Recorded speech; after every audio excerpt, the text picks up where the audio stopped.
basically. And I was going to cross that sort of bridge as well, since we're talking about emulation, and I have, like, nothing better to talk about. Because, especially because, like, I'm just going around cleaning out portions. Yeah, 1 HP in a dream, boys! Let's go! The Switch? Like, I will... God damn it. Word vomit again. I will kind of budge on older consoles, even just a couple of generations ago, like the GameCube, PS2, and the original Xbox. I will kind of budge on emulation for those being a little bit more fine, but the thing is, just because a lot of games from those consoles are not available, it doesn't mean it's magically void of copyright. And I do think, to try and turn this into a better point, instead of rambling and just making fun of people for like 20 minutes, because that would be sort of repeating myself, but I do think this important note is a good way we can look at some things. And I do think that this is what people should focus on, is be less pissed off that Nintendo isn't re-releasing certain, like, GameCube games, and be more pissed off that there are no laws and regulations that stop some jackass from selling a game like Cubivore for $500. Except that's then when you'll get people, oh, but that is Nintendo's fault, because they're not re-releasing. We wouldn't need a second-hand scalpers if I could play Cubivore on the Switch. Except the thing... did that literally do 666 damage? Was it paying attention? I think it did. Except that goes to the thing you were talking about. It's like, let's just keep burning the bridges of... Now, you have, like, you want to justify your use of why emulator good and why Nintendo bad. So now, even though you're the same people who are basically like, oh, if you would just re-release games, it would be fine and we wouldn't need, like, to deal with scalpers, because, oh, who would want, like, $500 Cubivore if it was just on the Switch for a decent price? Except, you're the people that say that, but then Thousand Year Door gets a remake, and you go on and on for years. Oh, if they would re-release a game like Thousand Year Door, we would pay money for that. And everyone's like, right, guys? Oh, yeah, totally. Nintendo just needs to re-release Thousand Year Door. But, oh, Nintendo would never re-release Thousand Year Door, so I have to keep downloading it on Dolphin. It's just the reality. They don't care about Thousand Year Door at all. They're never going to re-release it. Dolphin's the only way. Re-releases Thousand Year Door. Well, you see, it's 30 FPS. It doesn't have new content. And they charge $60 for it. What happened to if they re-release Thousand Year Door, I'll buy it. And I kind of get, oh, but why should I have to buy the crap version? Which I think is a fair argument if a re-release is actually bad. Looking at you, Silent Hill HD. Yes. Thousand Year Door is fine, you babies. But nope, gotta move the goal.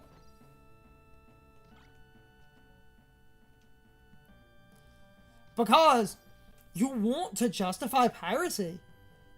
And when you get an impossible, oh, Nintendo would never re-release Thousand Year Door because they hate their fan base. They re-released Thousand Year Door, but it's $60 and there's not enough new content. It's 30 FPS. The GameCube game is 60. I'm sorry. Why should I pay $60 for a 30 FPS game? Are the visuals really worth that? It's like, oh, and there's not enough quality of life. I'm trying to get I don't know what you're doing. God damn it, I have to go back. Just that one fucking alcove, son of a bitch. So they decided to be petty and do full 100% map completion and not just leave a tiny corner off, because if I did that, someone would say, by the game's metric, that's not 100% map, that's like 98.6% map. 420. Ow. Try to, like, I kind of talked in circles, but, like, my main point is I have no sympathy anymore for using... That's, like, the funny thing is, I actually watched a video. It wasn't even a video about emulation. It was just a video where a person made a joke about, like, emulation being bad, and the joke is that they were obviously reading off some type of like cue card or something, because while they were making a joke on emulation being bad and evil, they were showing, now they were I feel they were incredibly disingenuous with this, because to make their point they were showing a like eBay listing for a copy of, it was Path of Radiance or Radiant Dawn, I don't remember which one it was the GameCube one. Except the copy that they were showing in the background for like $10,000, the reason it was $10,000, that was a fucking, sealed, graded copy, you manipulative piece of shit. Mm-hmm. That is not going to be a standard fucking copy of the game. Because it's graded and sealed and special. My point, to sum up, maybe change topics a little bit.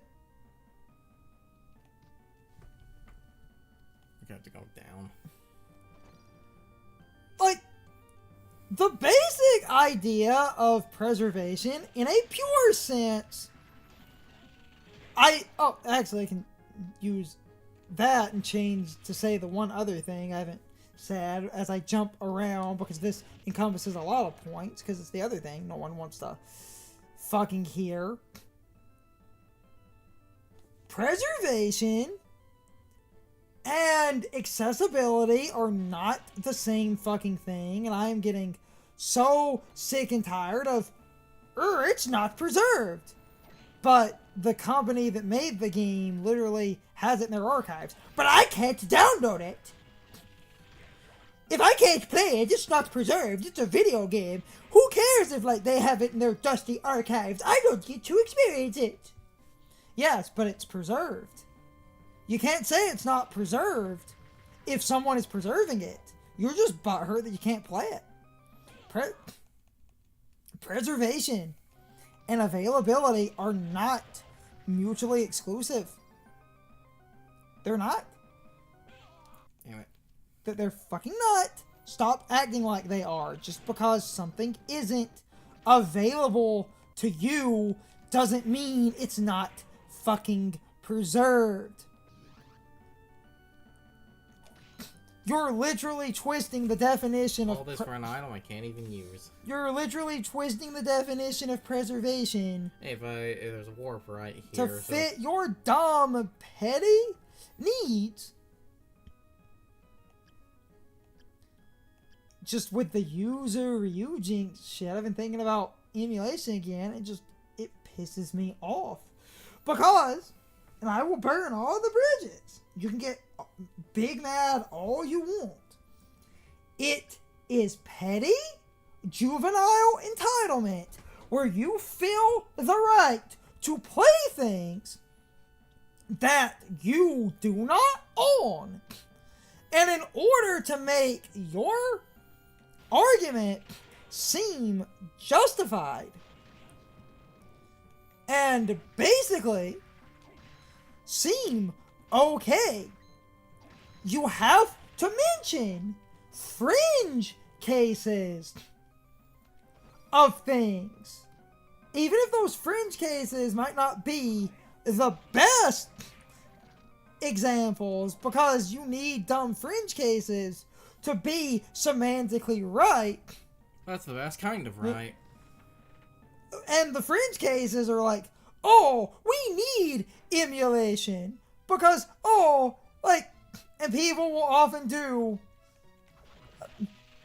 maybe we don't need emulation for like big games from a big company like Nintendo that re-releases a lot of their iconic games a lot, but then you'll get like, think about all the games that... Bitch, you do not care about Chester Cheetah in Too Cool to Fool. Stop acting like you fucking do. That game is trash and everyone knows it.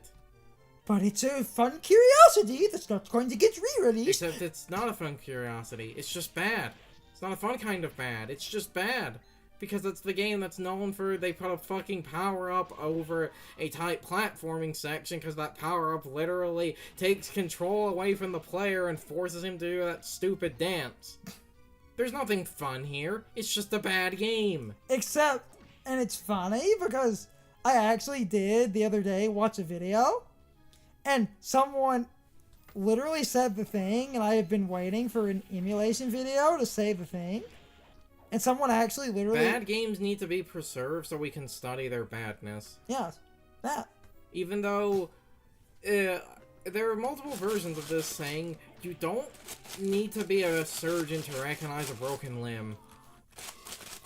Like, you don't need to fucking study something to recognize how bad it is. There are some things you can just look at, and if you just look at the thing, you will notice it.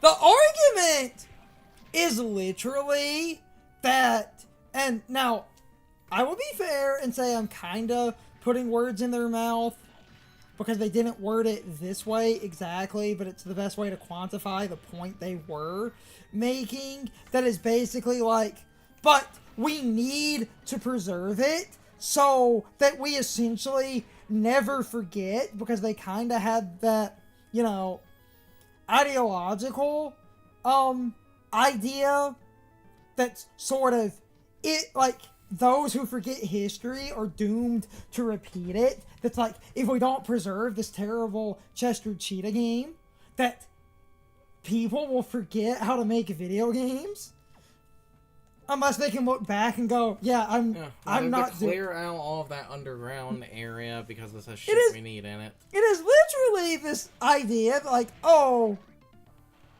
we can preserve this terrible Chester Cheetah game because if we preserve it, there's basically no excuse for anyone designing a game to ever make this mistake. And they were literally acting like humanity would forget how to make good video games unless we preserve the ass ones. But they also even did, and it's just so funny because they also did the argument that you thought no one would seriously do, which to me does feel like you are just stretching for the sake of it, which is literally like, oh, a lot of these games are awful, but it is kind of fun and amusing to check out a game and go, yeah, no, I see why this is awful. It's like, that they literally straight out. Of course they would. Of course we'd get to that point and talk out the game for 5 minutes. I don't remember how to do it, but because of how glitchy this game is, the bat form it, like, on it, I can partly show it, not a zip, but it's like, the bat form, if you notice, I think it's because the sprite is smaller. It would be easier to notice if I was pinned up against a wall. I believe the bat literally does, like, shift Soma's hitbox, like, ever so slightly for, like, a frame on. If I don't get any Medusa heads, I might be able to show us, like, if I'm standing, like, with the back to the wall, you see for like a frame the bat, I believe it does clip into a wall or something. Again, I don't really know how to do any of the bat skips, so I'm not going to sit here and attempt them. I don't even know if you can do one on that wall. I was just pointing out the bat form is famous for speedrunning glitches, like a lot of things. You're offsetting pixels? Because I think it was like your hitbox. Like, your hitbox is like moving ever so slightly for like a frame. I've seen, I don't remember the full logistics, but I know enough about games to know, even if I don't remember, to explain it, because tons of games. Because like I said, now that we're in an area that's safe, you'll. you can like see, especially if you like backdash into it, that like that was how you did it. It's like a pixel displacement thing, and I don't remember what it is, but because I wanted to play the game normally, I'm not going to sit here because you're shifting and changing hitboxes and stuff. You're just dealing with a few pixel errors, but the kind of go back to the just some rambles because we just had a minute. Like,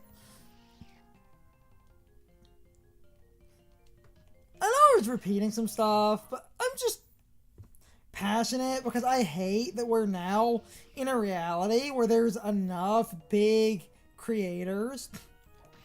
Doesn't this look familiar? But Dad. D-E-A-D, Dad. We are now in a reality where there are enough big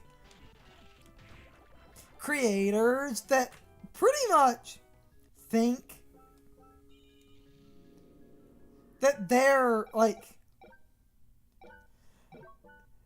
you know, so morally great when they're like, oh, we need, like, emulation, and oh, we need to fuck over Nintendo, and oh, this, and oh, that. If Nintendo would just give us games, we wouldn't do this shit. Except when Nintendo gives you games.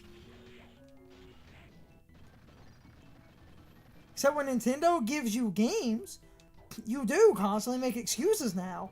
Thousand Year Door isn't a good re-release because it's 30 FPS and it doesn't have new content. And then we get, like, you know, one of my favorites because y'all just had to change your tune all of a sudden.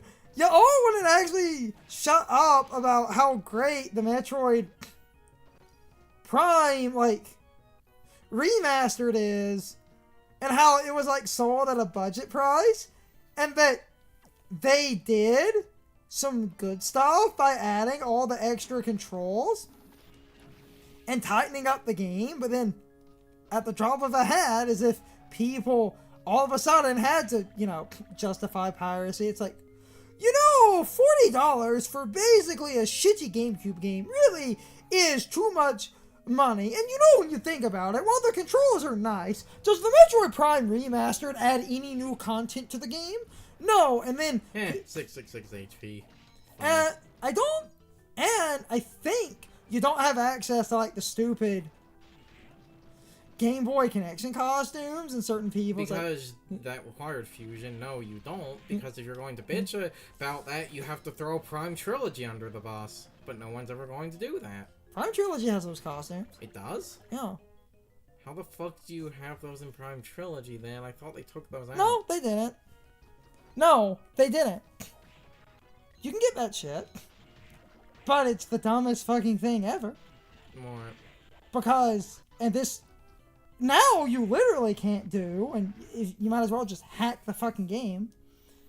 Remember the thing Prime Trilogy did that I do understand, but is the dumbest? You know what? That's a fun side ramble. In Prime Trilogy, there are these unique achievements. And these unique achievements are things as you're playing all three games. You will see little screw attack icons come up. Those screw attack icons are money you can spend on extras. Oh yeah. But one of the types of screw attacks can only be earned via online interaction. Wah, wah. Wah, wah, wah. Yeah, good luck with that. You see, if they didn't have the online, I wouldn't... So a lot of the dumb extras were literally just there because they're tied to the achievement money. Because it's literally just costumes. And the remaster doesn't have the costumes. And people, even though it's literally just a pointless color palette, kind of act like semantically for the $40 and it's a budget title, but this is too much for a GameCube game and they took away content. It's time for the question of the day and my overall thoughts on the topic. So, anyway, please try and be civil, but do you agree or disagree with the fact that tons of people are effectively moving the goal pole in order to justify their continued use of emulation?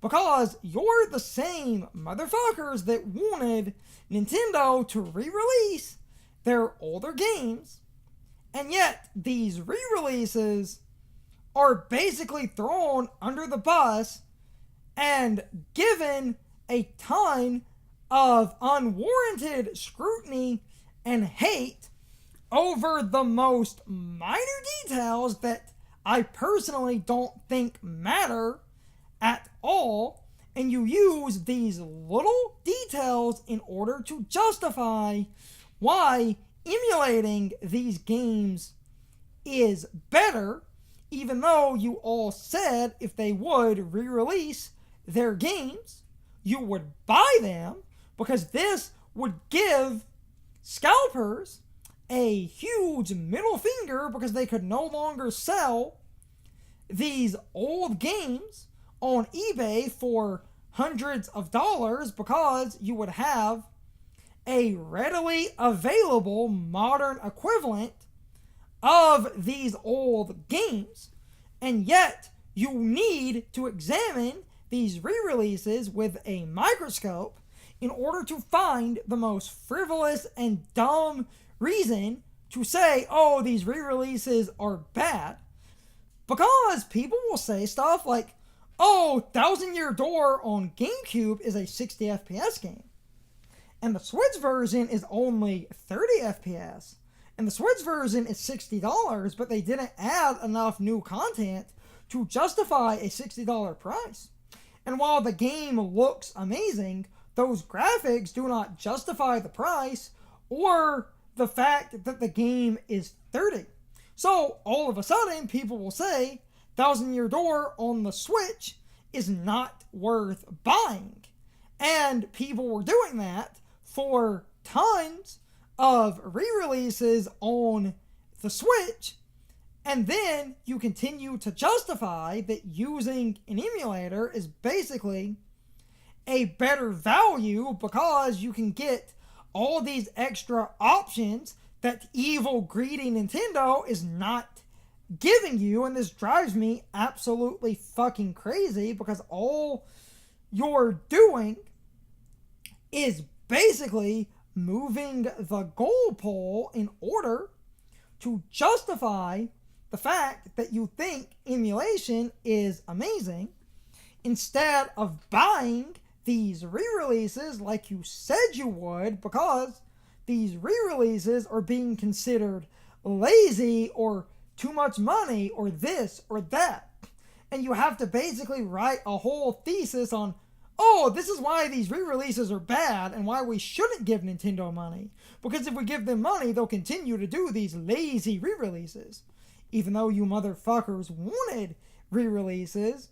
And I feel like if we were getting these kind of re-releases back in the day, around 10 to 15 plus years ago, people would have been incredibly happy with these kind of re-releases, because back then people were overall less entitled and people were just happy to see the games they enjoyed being re-released in a state that wasn't complete and total ass, and people were happy to experience the games they loved on a different platform in a slightly different state, as long as the games they loved were functional. And back then, because you could do a little bit less at the time, a lot of re-releases and ports and stuff were a bit basic, but nobody cared. Sonic Mega Collection is looked at as one of the best games ever released, and outside of the fact that it has a kind of cool extras menu, the games in Sonic Mega Collection are basically exactly as they were on the Genesis. The game does not have any quality of life features that you would expect from modern collections or even modern emulators. But at the time, everyone thought that game was phenomenal because even all of these years later, while it is a bit basic, that game runs incredibly well. And even certain modern collections and certain modern emulators do not run the classic Sonic games as well as they run in Sonic Mega Collection. It's just a simple yet effective way to experience those games. And back then, people thought that was fine, but in a modern sense, everyone needs like 50 different excuses to justify why these modern re-releases and stuff are bad, which bothers me because you're all being incredibly whiny, entitled, and hypocritical. But I'm going to stop this rant. You can leave your thoughts, opinions, and answers in the comments, or you can leave them on social media. All of my social media links, as well as my Discord links, are in the video description. Now, as always, I need to be a shill for a minute. If you subscribe to the channel, and if you follow me on social media, that really helps our communities grow. But anyway, I hope you all enjoyed the video, and I hope I will see you all next time. So, as always, good morning, good afternoon, good evening, and good night, everybody. I hope you come back someday. See you later.